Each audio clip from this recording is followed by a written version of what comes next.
Changing a baby's diaper might be one of the most essential skills for parenting, but nobody's born knowing how to do it. If this is your first time learning, welcome.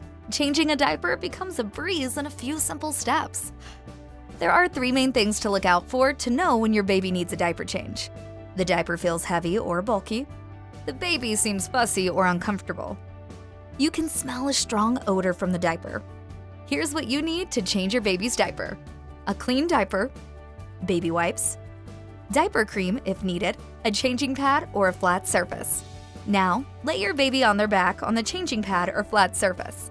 Make sure there's nothing your baby might knock over nearby, and that there's plenty of room for them to roll around without rolling over the surface. Remove the dirty diaper by unfastening the tabs on either side.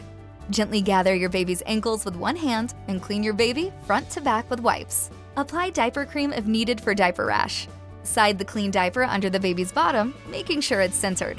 Bring the front of the diaper up between your baby's legs and fasten the tabs securely on either side. Always remember to properly discard dirty diapers and wash your hands when you're done. Babies, especially newborns, need frequent diaper changes, sometimes every 2 to 3 hours or up to 10 to 12 times a day.